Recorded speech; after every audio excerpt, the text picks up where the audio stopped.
Hi, it's Nell with Joyous Garden and welcome to my front yard. It's late January and this is my Coleus Kong Red, which I need to take cuttings of. It's past due. It's starting to look a little shaggy now. We had a 4-day rainy spell in early December and that was followed by an unusual cold spell. Today it's in the low 70s. We are finally starting to warm up a bit.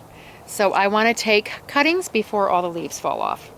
This Coleus is from 3-year-old stock. I've taken cuttings every year so the mother plant lives on. I have another one in a much shadier spot which never gets as big as this one here does. This one gets sun all morning and then it gets sun in the afternoon. It peeks over the hill here. My garden is on drip and during the dry months it runs for 12 to 15 minutes a week. I supplement a few days in between with gray water if we're having a heat wave.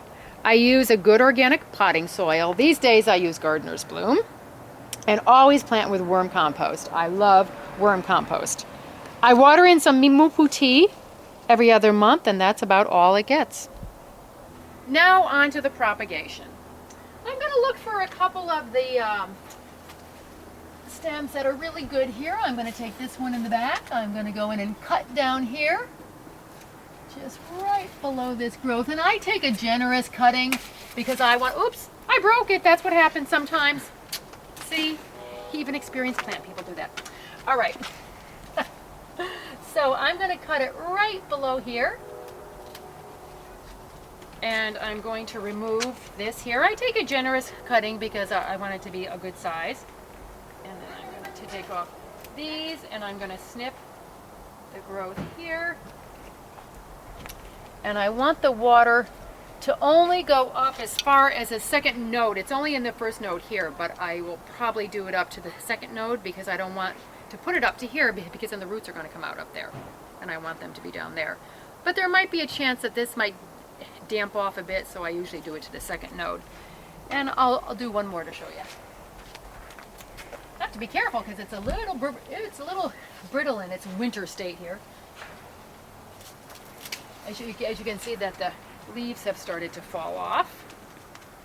That's because of that recent cold spell we had. Okay, I'm going to cut it at an angle right there. Cut off the terminal growth here. And then stick it in.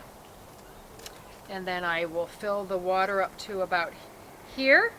And it'll be good to go. I'll then put this in my unheated utility room off the kitchen where these babies will get bright light. I'll change the water every week to keep it fresh, and within a week or so, little roots will start to appear. By the end of February, weather permitting, they'll be back out in the garden. Easy as can be. This is Nell with Joyous Garden. If you want some more tips, just visit our website or go to our Facebook page at Joyous Garden.